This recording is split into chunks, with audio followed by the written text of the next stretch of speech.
everyone. This is OotiniCast episode 492. Yep, that was working too. Being recorded on the 10th of July, 2024, and this is the raw version of the show that goes out with all flubs and flaws intact. We stream this on twitch.tv/OotiniCast, then we take the video. We do put the raw video up on YouTube later tonight, and then we will edit the audio, and the audio will go out as a podcast tomorrow, usually early tomorrow morning. Let me go ahead and see if I can do a little tweet out here, and we'll see if it works. Live 492 now. Looking ahead, you know, it's going to be like sometime in, we're at 492, 500 will be around sometime in October, I believe, or maybe November. When it's not as hot. Which will be nice, because, yeah, it's been very hot in where Kitty and I both happen to live. Let's see. Will it let me post? Post not sent. What is going on? Why, I don't know why it never lets me post that anymore. X is completely effed up. All right. Let me go ahead and try it again then. Are you doing it in OotiniCast or on my Brandon personal Star? one? Okay. Going back to that one. Oops, not OotiniCast.com. It's twitch.tv. OotiniCast. Okay, that will work. Post it. Boom, we go. Okay, so that's good. And let us see. I guess I'm ready. Are you ready then, Kitty? Reposted, yes. All right, let me make sure I'm... At one point, I might have to get up and go pee-pee. I just had some tea. I've had... Yeah, it's okay. I get it. Just... You usually just let me know. It's all good. Jepio! Hello. Hi. Jepio, how's it going? All right, I think I'm ready. Going in 5. Hi, and welcome to the OotiniCast, the podcast that tapped into a power dense enough to split one consciousness into 2 bodies. This is episode 492, being recorded on Wednesday, July 10th, 2024. I'm your host, Chill, and with me is my co-host, KittyKissz. Hey, Kitty. Hey, Chill. That's a new one. Yeah, it is absolutely brand new as of like last night. So, yeah. Been having fun watching Acolyte. How about you? I've been enjoying it. I think it's fun. Yeah. Yeah, I'm really liking some of the stuff that they're kind of tapping into. And like I said on the other show, I'm really appreciating how they're using the force powers during combat, like in a way that feels more, you know, naturalistic. Like I say on, you know, I've often said this on my stream. It's like, if you give me telekinesis, I don't need a lightsaber. I will win. I win. TK equals win. So anyway, what you been up to since the last show? Well, I have been doing a little bit of this, a little bit of that. I've been leveling my crafters on Starforge so that, excuse me, I can gear up our PvP characters, you know, my PvP characters. Right. And, you know, I so far I've got almost everything purple so that anytime that I can get extra hit points and stuff. Yeah, I noticed that. Yeah, I noticed that usually when you get it like that, you have like, you know, 60,000, 70,000 more health than I do. You know, we're being ranked up to 80, and you know, you've got a good, you know, couple of pretty hard hit, you know, abilities, more health points worth than I do, which is awesome. Yeah, which comes in handy. I mean, sometimes it comes down to, you know, 1 or 2 hits at the end, you know, and anything I can get. And I've started doing putting augments in too. That does help. Yeah, if you can get an augment in, that always does help. Because a lot of them augment, and I'm not going to do all of the pieces and all of the weapons and stuff, but you know, when it does crit and there is an augment on there, I'm just going to fill it with something. So and you can even more and you can take like a remnant set, because those are bound to legacy, and that way if you augment them, then you can just pass it to the next character, and they'll have to strip out the, you know, the mods and the armorings and stuff in order to use them, but the augment will still be there because it's bound to legacy. As long as you use a relatively low augment, low level augment, because even a low level augment will get boosted. Whereas if you don't have an augment, there's nothing to boost and it won't boost. So yeah. Right.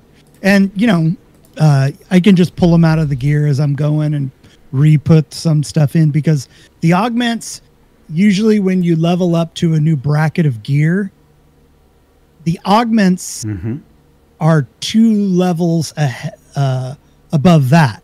So let's say once I get to 32, I won't be able to use the new augments until 34. Oh, okay. But I'll just keep rotating them out and stuff like that. Yeah, and just stacking. That's real dedication if you're actually swapping out the augments all the time too. Yeah, yeah. Well, I figure, what? Anything that's going to give me a little help. And if you yoink them out, they become bound to that character, right? So do you just overwrite them and make more augments later? I don't know. I haven't got to that yet. Okay. I'm wondering if there's some way that I'll be able to do it with other gear, like legacy gear. I don't know if that's I guess thing or what, but right. Because technically, if you had the next character ready to go, I guess you could take the gear, send them over to them, have them strip out the old augment for when they get to that level, so it's bound to them. Send it back to the character you're leveling. Very complicated way to do it, though, I must say. Yeah, it's.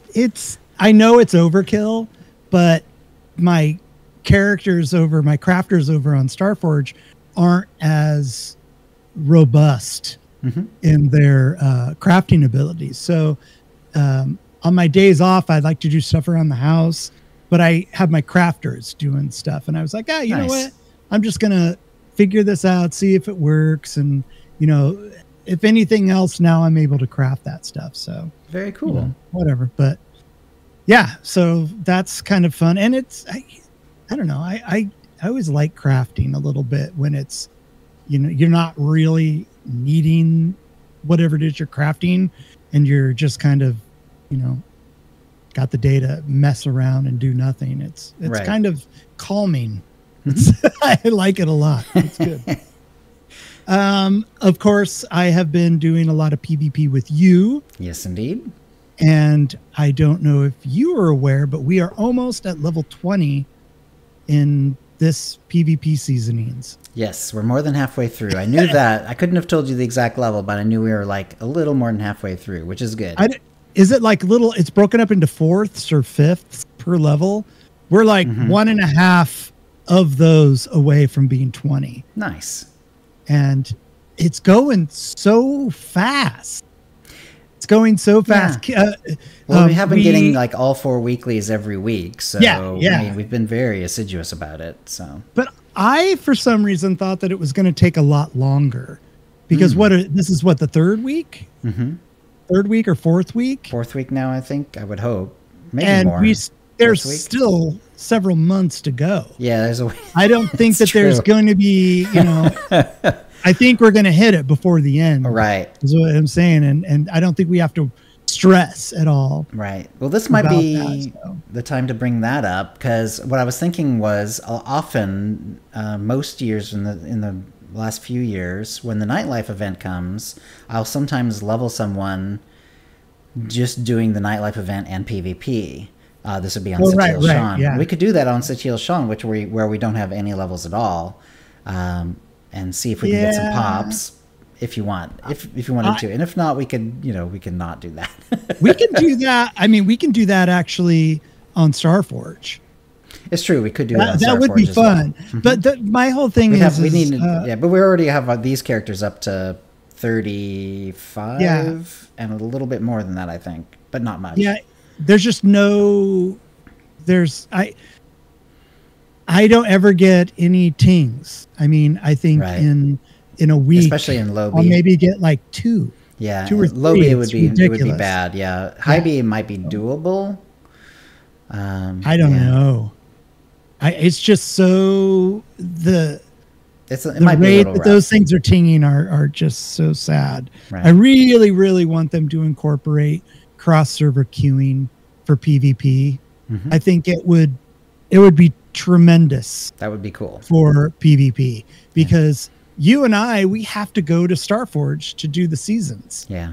And I don't mind that. I think it's kind of fun to play on a server that I don't have as much stuff on and things like that. But, you know, it would be nice to be able to contribute that stuff to the guild that we're getting for, you know, all those, all the points that we get for that. But someday, in case you're listening I almost said BioWare. Broadsword cross server queues for PvP. Okay. Anyway, from your ear to Austin's mouth, or whatever, or however that works. From your mouth to Austin's ear. They were like on the edges of that that hurricane / storm that went past. But fortunately, apparently, with Austin, what was that? There was some Bertha, I believe it was called. Hurricane Bertha. It sort of hit the kind of the edges of Austin, but it weren't right in the path or anything. So apparently there's some outages and, you know, some rough weather, but it didn't like really hurt Austin that much. It was close though. Like it really didn't go that far away from Austin. So was it a tornado or no? Just a straight up hurricane. It was the earliest hurricane in the Atlantic season. It held the record for earliest hurricane is in the Atlantic season, because usually like the waters are warming up, and then when they get warm in like late August, early September is when you have most of the hurricanes. But in this case, there's a lot of heat already in the waters between between like South America and Africa, and a little bit north of that actually. But that's where those storms tend to form, especially this time of year. And then later in the year, it can be so warm that it just sort of forms inside the Gulf of Mexico. But at this time of year, if there is a storm that becomes a hurricane or a tropical storm, it forms usually on that path that sort of goes. The winds take it east to west in that part of the world, and then it builds up then, and then it goes into the Gulf, and then because it's, you know, it gets hotter and hotter, and so anyway, it's been really extra hot, and so Bertha became the earliest Atlanta hurricane on record, which is pretty gnarly because there's several months to go left in the hurricane season. Be safe out there, you guys. By the way, I think Bertha should be the name of every hurricane. You know, Bertha 443 or something like that. Doesn't it just sound like a hurricane name? Yeah. Anyway, I've just finished Onslaught on Chaz Dazzler, and I ended up skipping a whole bunch of stuff. And he's level 80, right? Yeah, he just hit level 80. Because I didn't, because we kind of stopped when we were like 78, 79, really, really close to 80. And I haven't actually leveled my Dazzler character, who was leveling with yours. We just kind of left him behind, and we started. This is on Satil Shan. Oh, okay. This is Satil Shan? Oh, yeah, okay. Yeah. I thought we were talking about the earlier PvP characters who we kind of left behind. They're like 78, 79. Yeah, those guys are still there. I haven't touched them because I figure we can always go back and, we can do that. But it's funny, you and I have done that before. We get characters really close to 7 or 80, and then we get excited and we're like, make new characters, and then just start over again. We just do them. Yeah. I'm actually liking these two characters though. Like doing double lethality operative is actually really fun because, you know, it's really fun. We can't like taunt for each other like we have like last time, but what we can do is like both use stealth, both pretty decent damage. Dot damage is useful in PvP and stuff like that. So yeah, it's been a lot of fun so far. And we finally, now that we dinged 35 and we got that second dot, we're kind of starting to really rock and roll. It's fun. Yeah, it is really fun. There's a huge tick up at level 35. Plus you get your vanish. Plus you get your sap ability. Vanish. Yeah, we have now our vanish and our sap. So I always feel like such a jerk for stealthing out and then running away when I'm watching my fellow teammates get their butts kicked. I'm like, and I'm like, I got to get to where I can start healing up. It's rough. And more times than not, I just turn around. I'm like, you know what? Screw it. I can't. Yeah. Sometimes that's enough though. Like, especially if you go out on this spec, I don't think we have it yet, but eventually once we get our roll, and there'll be a passive where in the dot spec, if you roll, you can get the heal for free, basically. Like, yes, it costs energy, but it doesn't take a tactical, which it normally, upper hand, and or tactical advantage, and it doesn't take. It's not hard cast either. It's just instant, and it's really nice. We don't have that yet though, but that's coming, and that'll be nice because that way, it's less. At least you can. If you have to get back in the fight right away, at least you'll come back with like an extra, like maybe 8 to 10% of your health, especially if it crits. So. Chaz Dazzler is the same spec, so it's kind of fun. He has all the goodies. I got the tactical for the AOE tactical, and I got. Do you like that one? I've been playing around that a little bit. I have a hard time making it really work for me, but I haven't really tried it in PvP. I've just tried it in PvE to see how it feels, and it's a little. I've only done it in PvE. Yeah, it's a little tricky to use, I find. But when you do get it to work right, where everyone has the tactical advantage on them, then you use the ability that turns into AOE for anyone nearby who has a tactical or who has the debuff on them. It's not tactical advantage, right? It's some debuff. Debuff on it's the dot improver basically. It spreads the dot improver, and then anyone who has the dot improver on them gets hit by the AoE, and it's your backstab ability, which is a hard hitting ability. So I like the idea of it, but I just haven't been able to figure out how to make it really work for me. It's a little bit tricky. It comes in handy in boss fights because a boss fight if there's going to be ads in it, right? Sure, that can be a little weird timing that, but it seems like the backstab happens a lot. The timer on it is it's reasonable. Pretty quick. It's a reasonable cooldown. It's like 10 seconds, I think, something. Just around get that it's close there to that and bing. I'll tell you what, Malgus got some business. You gave him earlier today. I gave him the business with that earlier today. He didn't like it. Spoiler alert! I kicked his ass. Anyway, but you didn't get to throw him down the shaft anymore. That's too bad. No, I didn't. That's what's sad. But so that version was really hard to do, but when you pulled it off, it was always fun. It was great. It was so fun, and there was always somebody that didn't understand the fight back in the day, and you're trying to bring him over and to knock him down there because you had to have the grenade to do it. Right. You had to have that special grenade. Yep. Yeah. But Chaz Dazzler's fun. That AoE tactical is good, and the single target tactical I got, and I went and got one for Starforge too. So I'm working on that way. When once we get to 75, at least I'll have that. Yeah, that we can use in PvP, and that thing is a beast. I like the single target one that just does more damage. There's also the one that strips the dots, but I find that it doesn't work very well in this spec, or at least I find it, it works, but I find it awkward.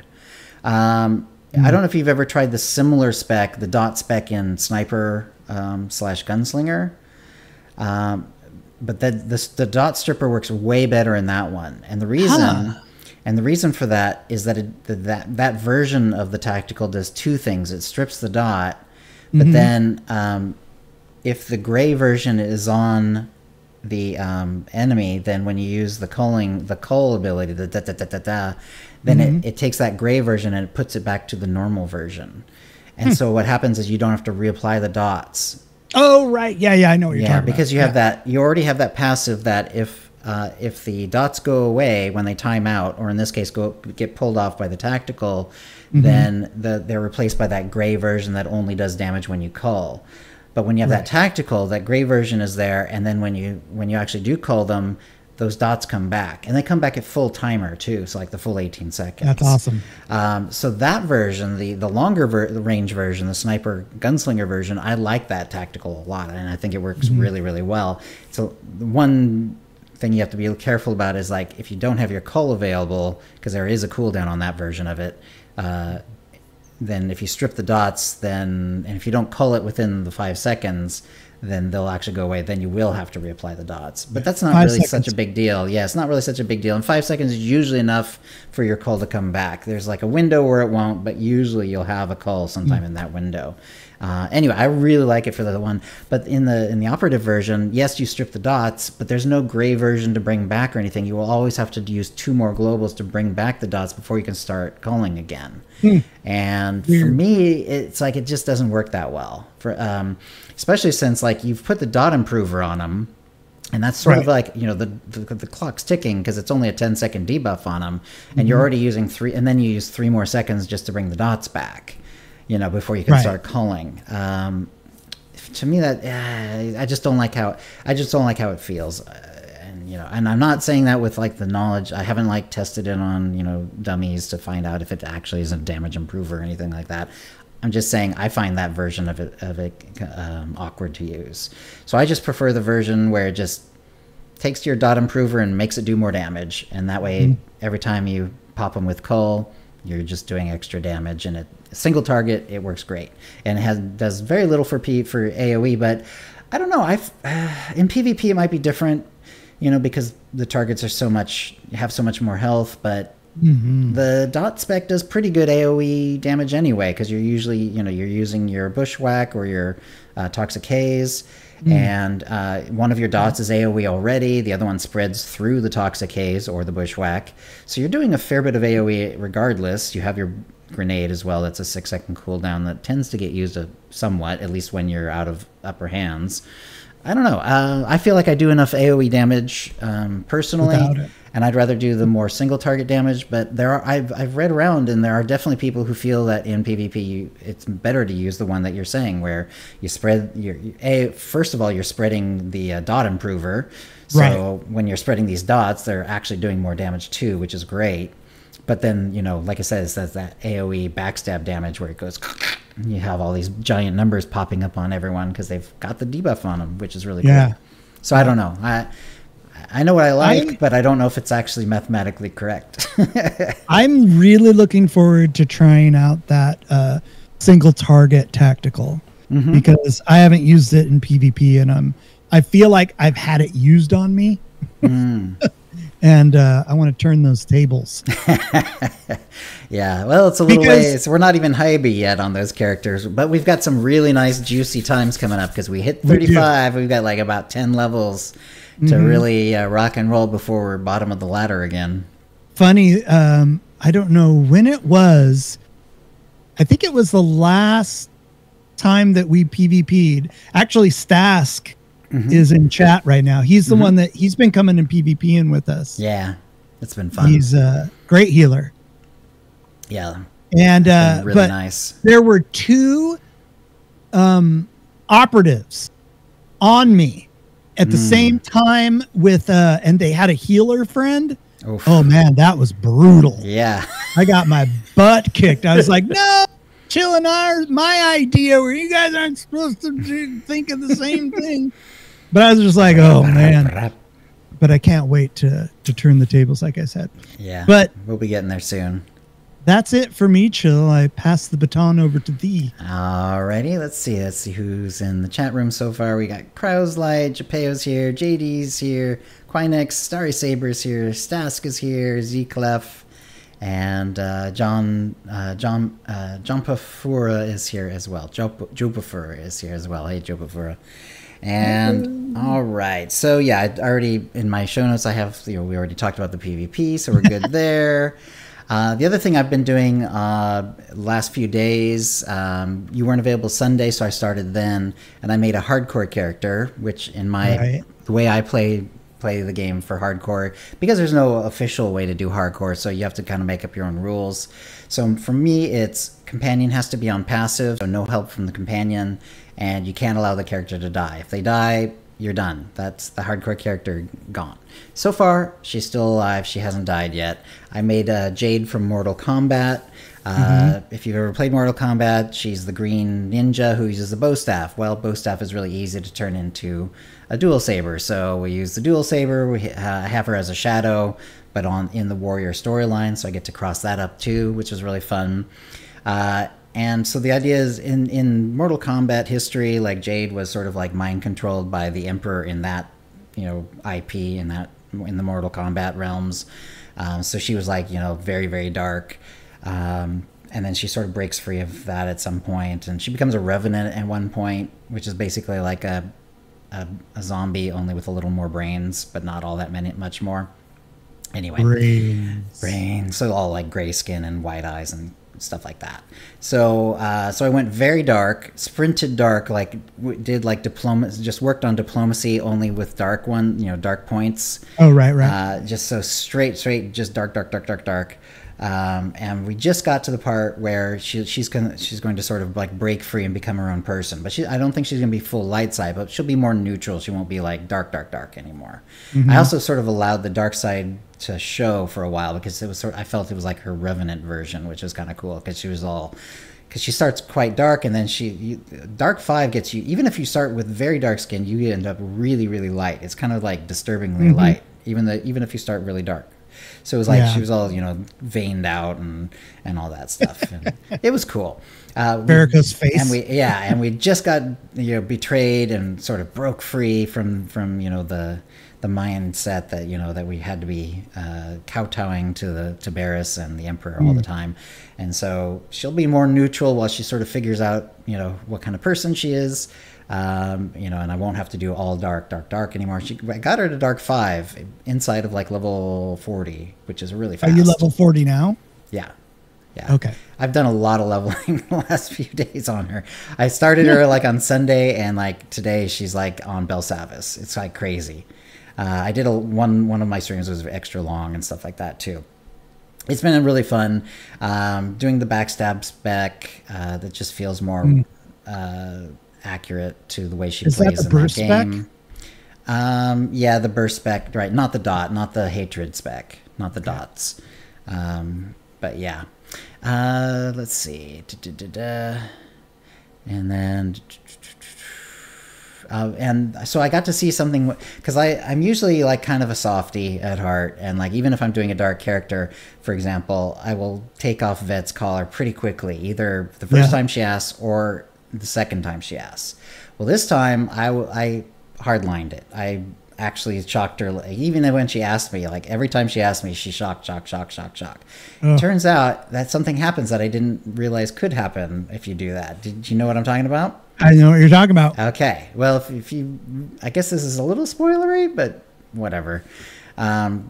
So if you just keep shocking her when she asks to take the collar off, eventually you get in a loop where you get the same conversation every time. Yep. And until you take her collar off, you will not get to see the rest of her conversations.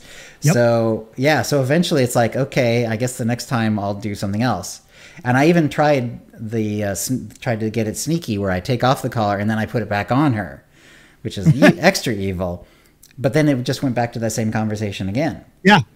So until you actually take off her collar, you can actually put yourself into a conversational dead end with her where you won't get to see the rest of her storyline, which was kind of interesting. Yeah. I wasn't because I have never, because it hurts to do it. No, I've never buckled down and done the a-hole thing that hard before. Yeah. I just haven't seen that.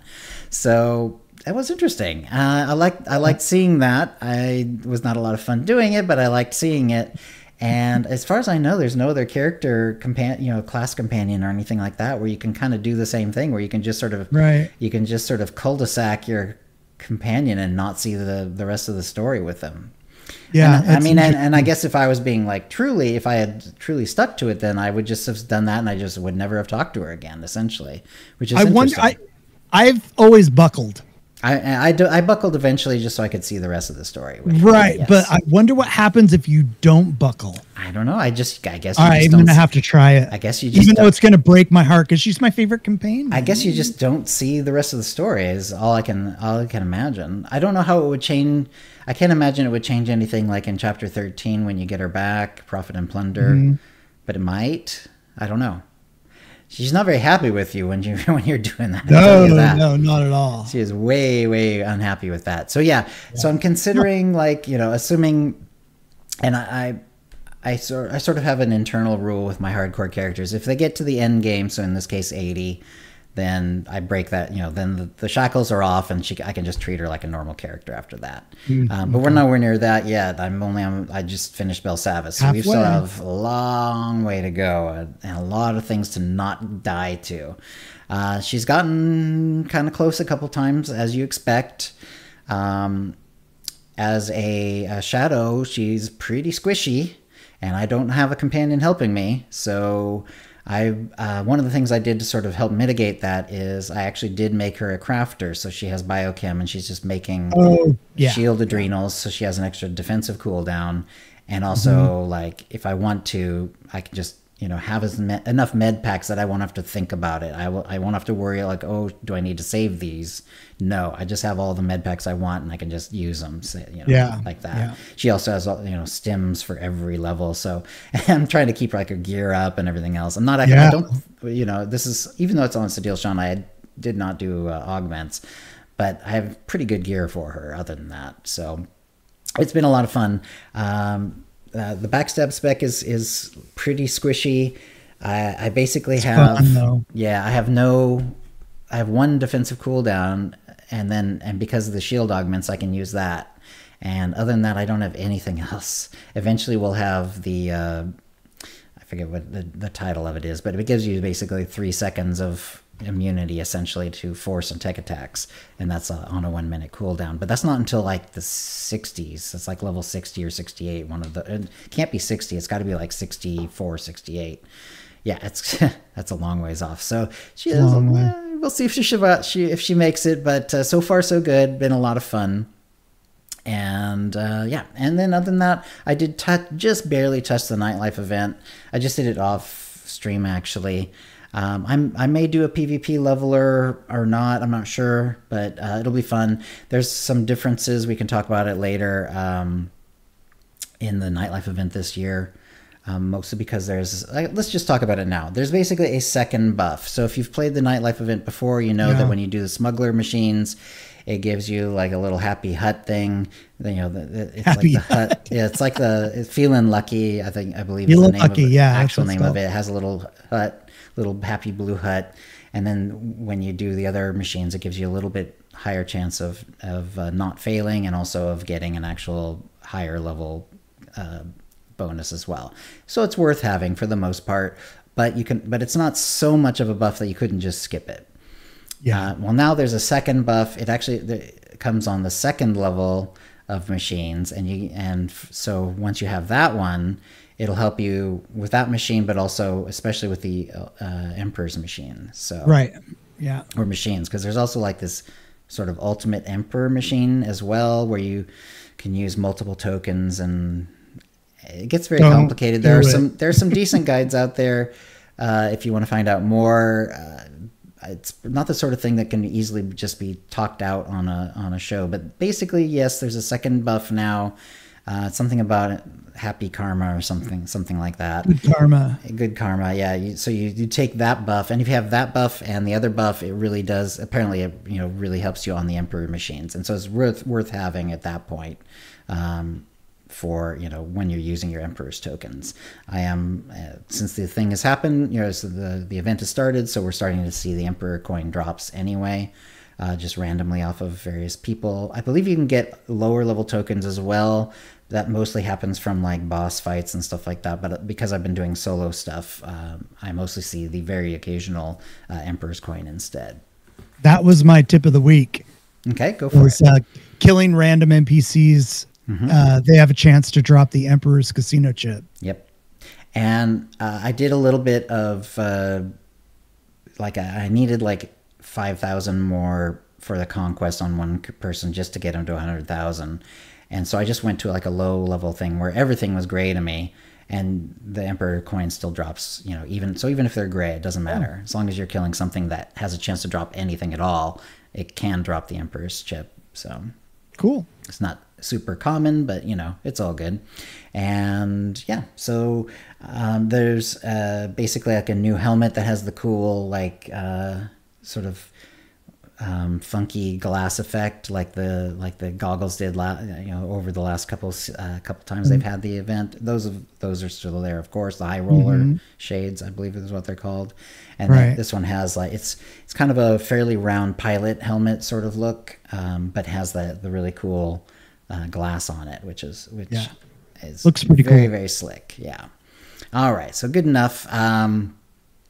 That's and I do have a tip of the week. When you're doing Bessie, the update recently made it so that you can be mounted and still finish a mission, and it will still count towards the Bessie 0 of 2 that you need to do, and that's fine. I'm glad they did it. Makes things a lot simpler, and also it means if you happen to be like rocket boosting or something when it comes up, or you know what I mean, it's like it doesn't screw you over, which is great. All that's great. However, there's a few missions in the game that you can still get screwed over by. For example, the turret one on Iokath, where you have to jump into the turret and shoot those guys, with like the little mini game sort of thing, where it has some direct fire and some AoE. And then, eventually you've killed enough of them and you're done with the mission.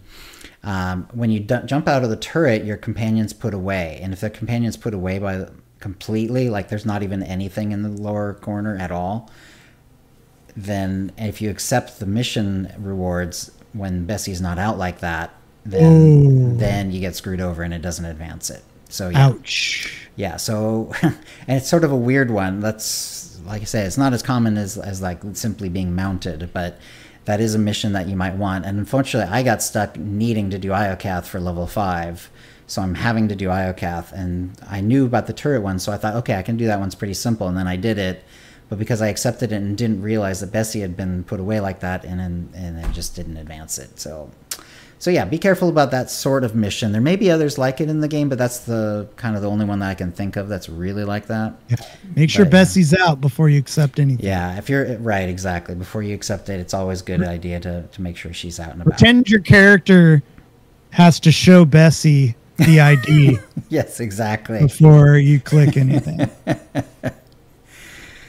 All right. Let's see. So if you have a tip of the week, send it to OotiniCast@gmail.com before the next show for a chance to win a Tonfon M83R or M2B9 droid plus a 450cc code. And that'll bring us to the Mine Trap. And so, yeah, there's a big SWTOR mount sale going on. It is going to be going for another week. And nice. So which is nice. And yeah, there's 48 pages of mounts that are on sale. And most of them are up a pretty decent percentage. Like a lot of them are 50%. That's probably the most common. There's a few less than that, I think, but a lot of them that are more than that actually as well. There's a few 90% as well. I actually spent a few myself. I got a couple that I had been like I did too. Always liked, but never had pulled the trigger on, and now I have them, which is great. Yeah, the Conserers, a couple of those are on sale. Those are always really cool looking. A lot of critter mounts.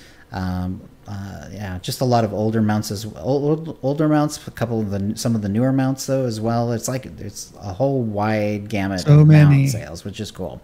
But that led us to asking the question: what kind of mount do you prefer? So the question there, the types we put up on were tech mounts, creature mounts, earned or dropped mounts, which I know is kind of a different category, but I wanted to see if like people were more interested in, earning their mount rather than, buying their mount, or just other for people who like wanted to be more specific. And we got 107 votes, so thank you for everyone who voted, and also of course reposted and stuff like that. And tech and creature, this is rare. We actually had a tie. I've never seen this. I can't remember. I think it may have happened once or twice before, but this is very, very rare. A tie, 33.6% tech, 33.6% creature. So tech and creature, people like them both. So there you go. Earned or dropped did okay. Yeah, really as a good. category, 28%, right behind them, really. Not that even that far behind. And then 4.47% said other, so that they could specify or whatever, or they just wanted to hit other. Maybe they just wanted to see what other people were saying and just wanted to click other. So yeah, tech and creature, that's interesting. Awesome. For me, I put creature. How about you, Kitty? I put tech only because I was on a character that was using tech more than creature mounts at the time. Because I play by the nightmare mode Space Barbie guidelines. Yes, you need a lot of mounts. Yeah, you gotta have a lot of mounts. It just depends. Right. Like the guideline says that your character can only use a mount that would be available to them where they are. Okay. So, you know, sometimes you got to buy a mount. Sometimes you got to use the force maybe. And then you got an animal mount, you know? Right.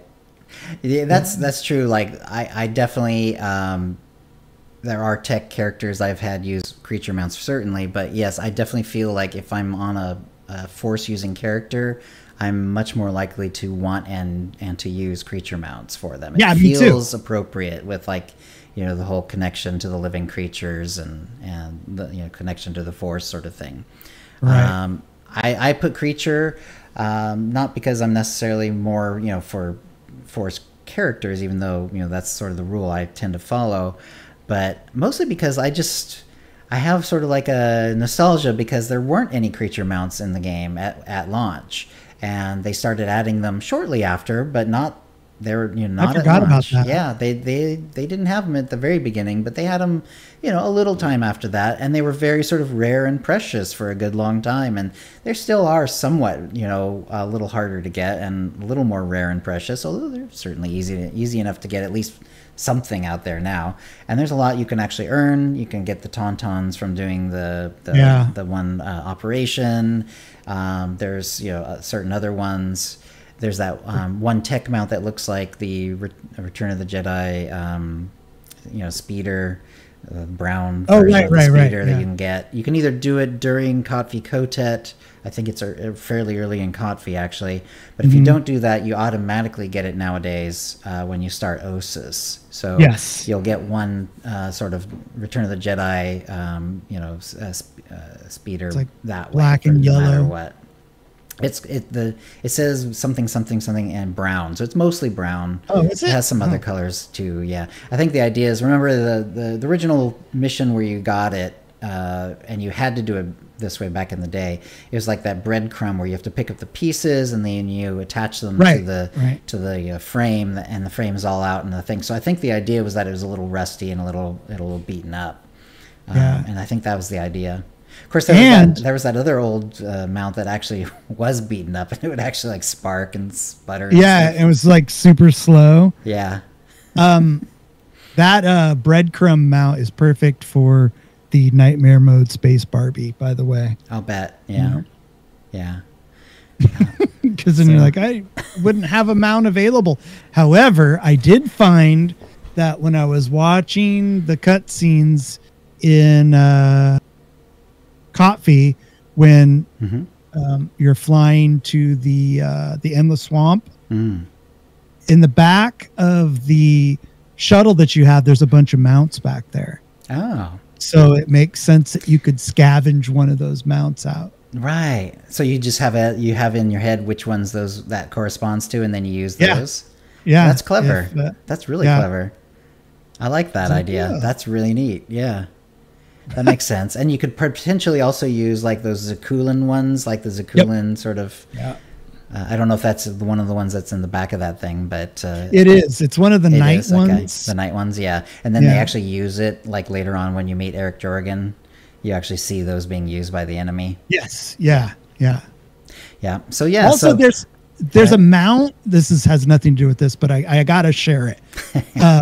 There's a mount that is, I think it's a Zakulian mount, but the sound when you mount it is R2-D2 when he's on Dagobah. Oh, wow. There's a part where he goes, "Ew, ew," and that sound is kind of stretched or something, but it's the same tone. Interesting. I had not ever picked up on that. That's cool.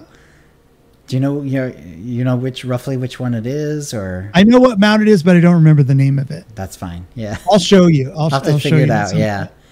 Yeah. So some of the people who responded, a lot of them were just to say, I just collect all mounts basically, which is fair.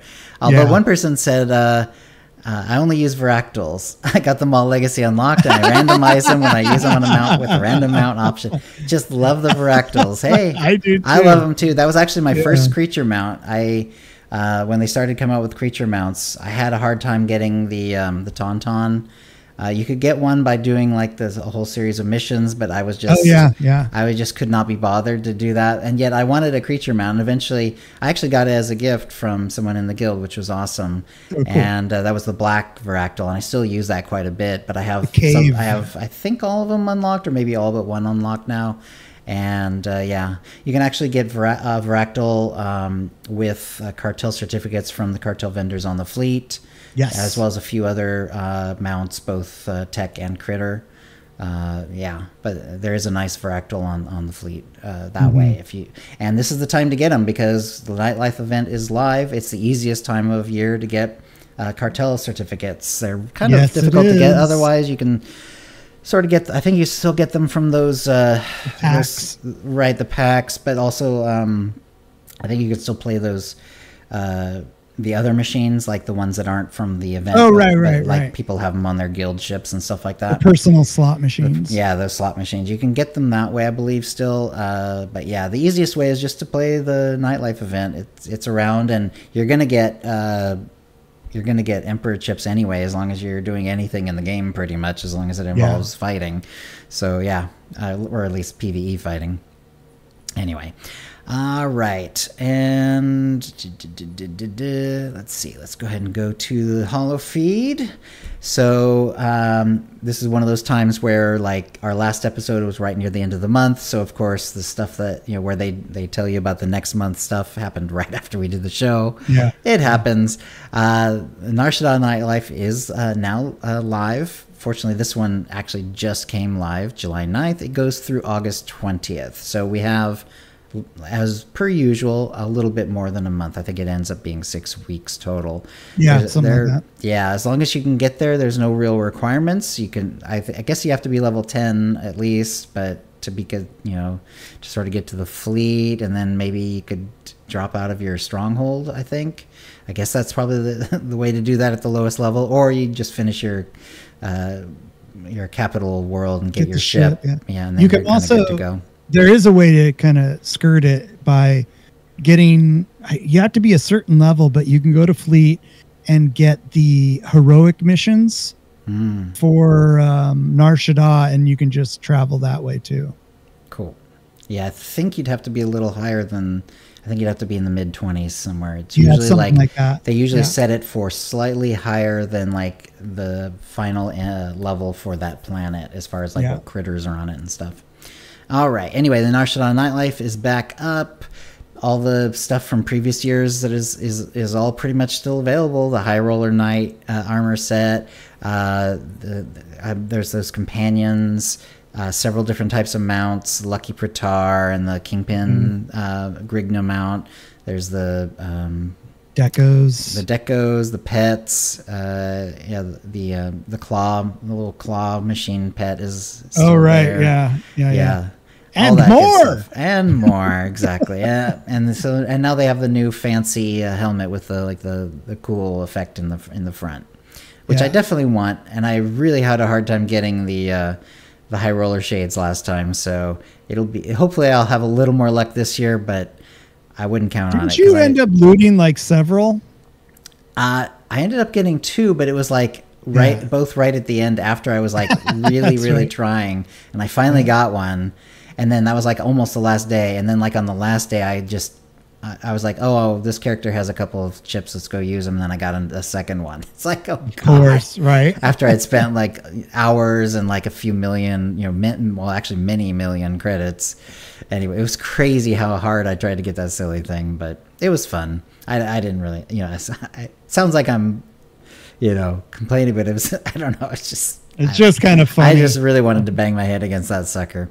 All right, the Swoop Rally is also live this week. Started the 9th, goes through the 16th in this case, just 1 week like most of these other events. The Swoop Rally, you have to be level 20. You can do it on Tatooine and a few other planets, Onderon.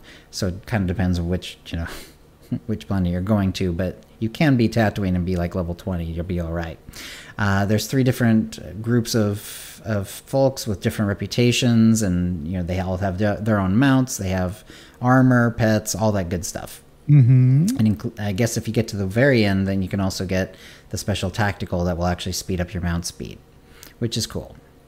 Rakghoul is coming up. That's not till the 23rd, going through the 30th. And that one's going to be on Alderaan this time. So that's the one that goes to different planets. This one's on Alderaan. And that's always fun. And you can get your one of your companions, Dr. Loken, from this event. Right. You can get Dr. Loken either back if you're an agent, or you can actually get him regardless of your class, because he is one of the ones that if you do the stuff for him, then he will do that. If you have a bunch of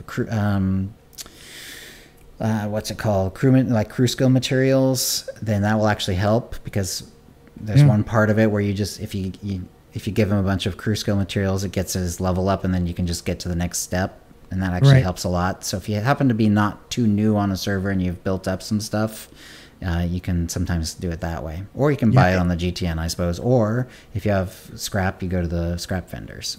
And you can do that when the Rakghoul event is not happening, so that when the Rakghoul event happens, you can just go right to the second part. Right. Yep. Right. And then let's see. So they have a picture of the new helmet with the cool visor with the cool glass effect on it. I'm trying to figure out what High Stakes Squadron helmet. Yeah. To describe that, it's like. It reminds me of the picture they have is with the High Roller armor set, which is one of the other ones from the from the event, I believe, as I recall, and it's dyed with chrome white and gold, which is it looks pretty good that way. It's pretty cool.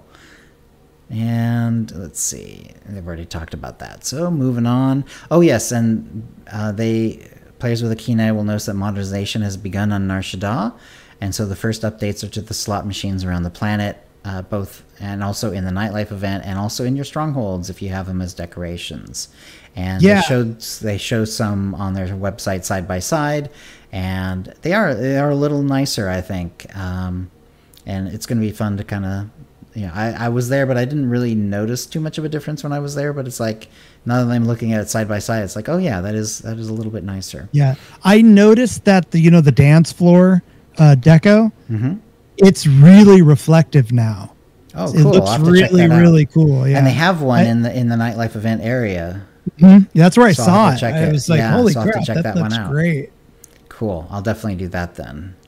All right. There was an executive producer letter. And so we'll kind of go past this. This happened right after our last show, unfortunately. Basically, it's just a catch up. This is for Q2 of 2024. Basically, he was just highlighting what has happened so far in both the quarter and just the year in general. Talking about, like Bessie and the fact that, the nightlife event is coming, and how they collaborated to bring some Acolyte-related items onto the cartel market. And, yeah, pretty cool stuff. 7.5B is now live. And they're going to be doing a 7.51 developer live stream sometime in July/August. We have not yet heard a date for that, but hopefully soon. Today, the .c, so now 7.5b is what he was talking about. This is a couple weeks ago. 7.5c, the patch notes just came out, and that's going live tomorrow. This is how it's scheduled. So that probably is going to, they haven't confirmed this, but usually this is how it works, is like .c, and then it'll kind of move to the next one. So I'm thinking that we're going to hear about the live stream pretty soon, and then that'll be for 7.5.1. And the way that they do that now is it's still 7.5, so it's not going to be story, but it's 0.1, which is more than just A, B, or C. So the 0.1 lets us know that it's going to be a little more juicy in terms of stuff that's going to be changed in the game, which is cool. Let's see. So thank you, Keith, for that. There was a post from Joe Stramaglia about the Nar Shaddaa, the nightlife event, and so previously Lucky and Good Karma were awarded alongside winning some chips. Now instead they are given when you're at a loss. If you have a loss, that's actually now when you're going to be looking for these buffs to happen. Overall, this will make the buffs a little bit rare, because usually you'll get something more often than you'll actually lose. The way it works is basically, if you get a chip back, you're sort of keeping even, or you're actually getting, a golden certificate or whatever, and you're actually winning something. But because you're getting one chip back a lot, then the losses where you actually lose the chip completely, and so you net down one instead of sort of staying even. Those those are pretty similar to each other in terms of percentages. So overall, when you're doing the smuggler machine, because you're going to get the chip back a fair bit, you'll stay even for a long time. But overall, you'll just tend to go down over time, especially since when you win a golden certificate or whatever, you don't get a chip back. So, it tends to drain you over time, which is how it's designed. But it's a little less likely to lose than it is just to give you a chip back or to win something. And so it's going to be a little bit harder to get these buffs, apparently. So yeah. Any win or jackpot on the King Bounty or Emperor's Grace will remove lucky and good karma. So Kingpin Bounty machines can also remove the good karma one, which is kind of the higher level one and the harder to get one. So once you get that buff, you should probably go to the Emperor's machines and use your Emperor's chips. Right. Because especially if you have both of those buffs, that's a really good time to be using the Emperor's machine. That's what I'm saying, reading between the lines of what he's saying. Lucky and good karma will increase your odds of winning on Kingpin's Bounty. Good karma will increase your odds even further than lucky, so it's good to know. So it is a more powerful buff than lucky is. Lucky and good karma can stack on the Emperor's Grace slot machines to increase the chance of winning all the way to 100%. In other words, because it used to be Emperor's machines would always at least give you your chip back. Right. Now they're not doing that. Sometimes you can actually lose on the Emperor's machines, which is unfortunate, but he'll tell you why in a little bit. He'll tell you why they made that change in a little bit. However, it's now possible to lose on the Emperor's Grace machine. However, the max bet cannot lose. Max bet instead increases the chance of a jackpot win with the buffs, which is any non-certificate drop. Kingpin Bounty and Smuggler's Luck's max bet machines have a lower loss rate than previous years. Emperor's Grace max bet still has no chance of losing, and all machines are less likely to reward more chips. So what they're trying to do is to make it so you don't have to grind so much, especially on the lower machines, like the Smuggler's Luck machine. Yeah. So anyway, that's basically the idea. Let's see. Let's see. Chip wins from the machines are now variable. Smuggler's Luck can equal 1 Smuggler's Luck chip or 1 Kingpin's Bounty chip. Max bet 5 can be 5 to 15 Smuggler's Luck chips or 1 to 2 Kingpin Bounty chips. And then Kingpin's Bounty can give you a Kingpin Bounty chip or an Emperor's Grace chip, or a max bet can be 5 to 10 Kingpin Bounty chips or 1 to 2 Emperor's Grace chips. So it just depends on whether because you can have these machines that'll actually use a lot more chips, it can also speed up the process. So because it really can, like if you say, even just 50,000 credits worth of Smuggler's Luck tokens, it can take a long time to burn through all that. But if you're, but now it's going to be a little bit faster regardless, but also with the max bet machines, you can really you can force it to go faster if you want to, essentially. And let's see. Lucky increases your odds of winning on Smuggler's Luck machines like normal. Let's see. We've added some other broad changes to the event. We've added some conquest objectives related to the event, which is cool. New achievements have been added to previously released item drops, and Shady Gambler and Double Agent dies have been added to the Golden Certificate vendor. These were originally Cartel Market dies that had previously been retired. And, cool. Yeah, those are really cool. I actually went to the vendor and got them. However, they are bound on pickup, so I just picked up one because I didn't necessarily want them for that character, but it was my character where I also make dies. It's my artificer. For Chisitil Sean, so I just bought those so that I can remind myself what they look like. If nice. Like yeah. if I'm, because that's the character I go to where it's like, okay, well, what dies do I have that are like, Yeah. red primary or whatever. Right. And so now it'll help remind me, oh yeah, well, I can't make that one, but it's bound. That's the one I can go at least buy on whatever character I want. And one is sort of like red with, it says dark green secondary, but it seems almost black, or it's kind of grayish. And I can't remember what the other one is. They were perfectly usable for sure. They looked like they, I could already see myself like using them for certain things. So cool. That should be good.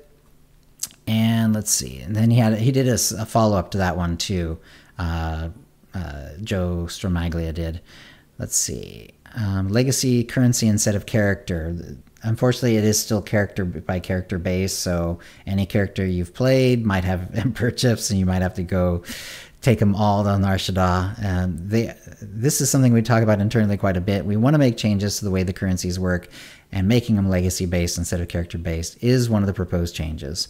While this is not a change happening in this year's event, I did want to acknowledge that there is a desire to make the adjustment here, but there are also some logistical challenges to this kind of change that require a heavy lift. So basically, it's one of those situations where it's harder than it seems like it should be from the outsider's point of view. Outsider's point of view, it seems kind of simple. It's like, okay, just take all the individual ones, dump them in, and make them all legacy, and you're good to go. But it's a lot more complicated than that under the hood. So they are thinking about that, though. They are looking at it.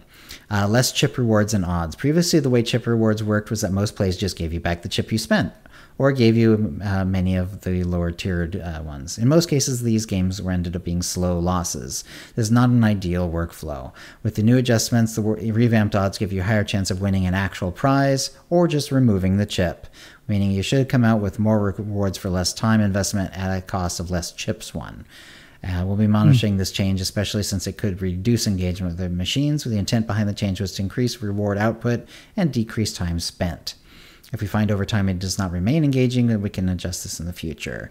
And please keep in mind that Lucky and Karma buffs are more important than before for Emperor's Grace pulls. If you're planning on doing an Emperor's Grace pull, I would recommend getting at least one of the buffs, but preferably both, regardless of which Emperor's Grace machine you intend to play, to give you the best shot at a jackpot.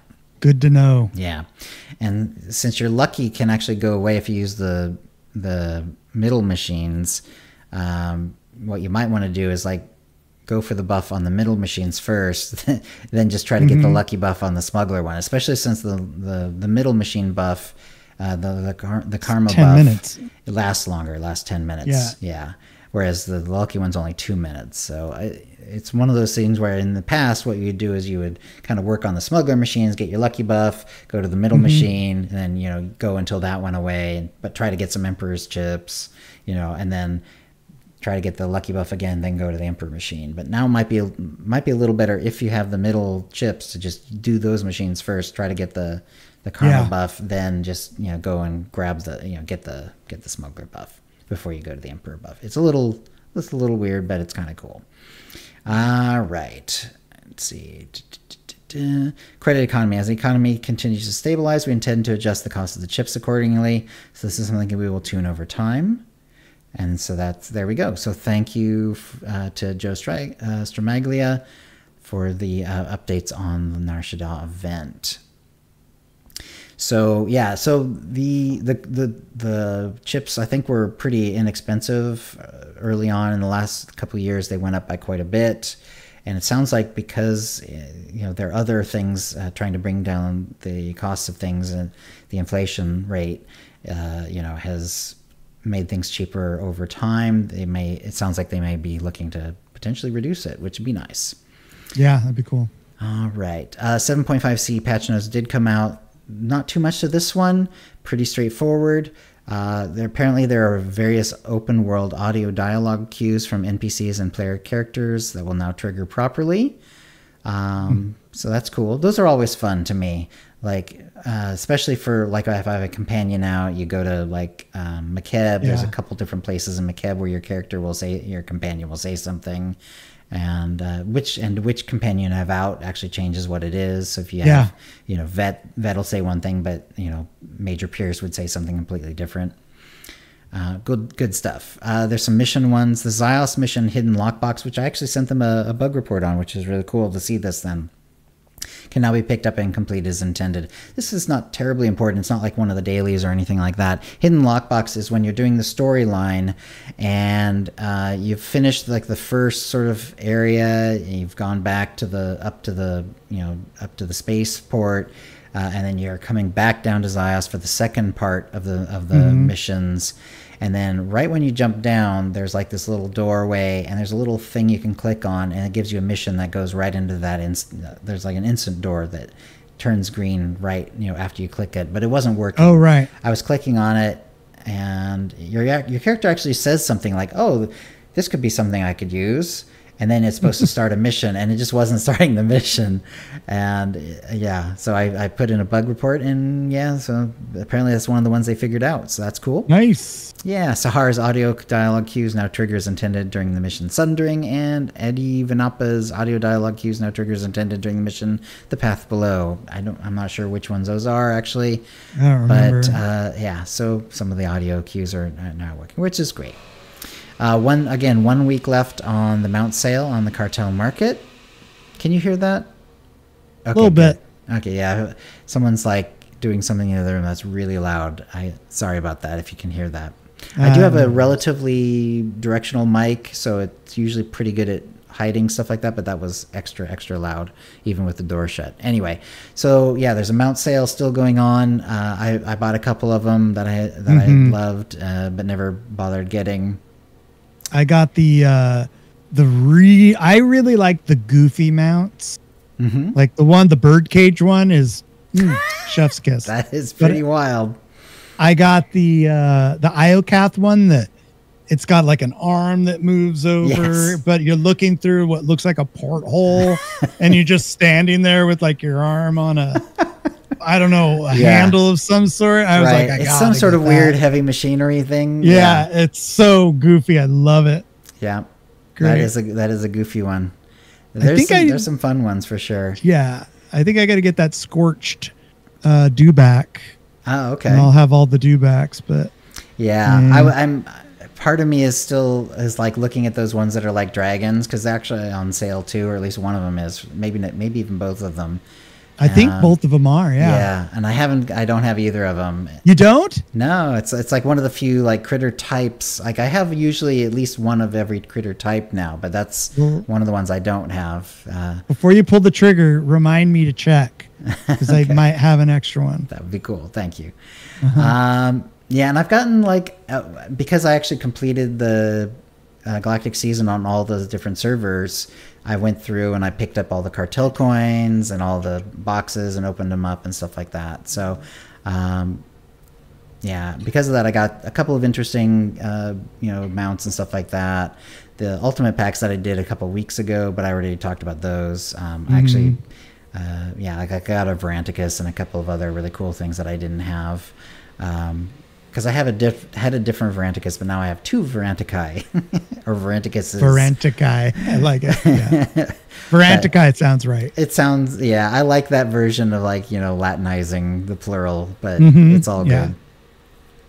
But because of that, I also have like a pretty good chunk of cartel coins. I had like none, because May wasn't that long ago, and when we did the May sale, I burned them all the way down to 0, basically. I think I had literally 6 cartel coins, which you can't really do anything with.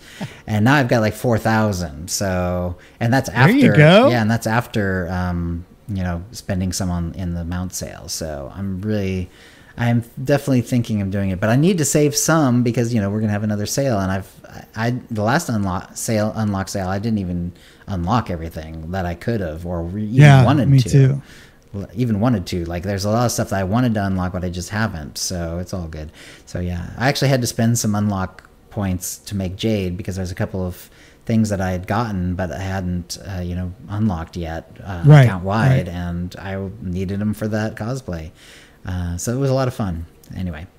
Nice. Right. And anything else going on, Kitty? Anything coming up on your stream? Are you going to be doing the Rakghoul event? Are you going to do the Dr. Loken event? I don't know yet. Life, gets in the way sometimes, so I'm not exactly sure. That's all good. But, that's later this month, so you've got a little time.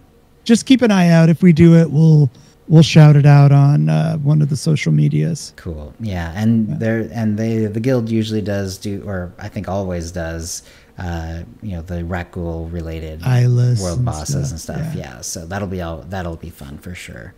Yeah. All right, then I guess that's a show. If you'd like to play with us in the Utini Knights Guild on the Republic side of the Satil Shan server, or in our Utini Rage Guild on the Empire side, do a /C join Utini to join the Utini channel. Then let us know you're a fan of the show.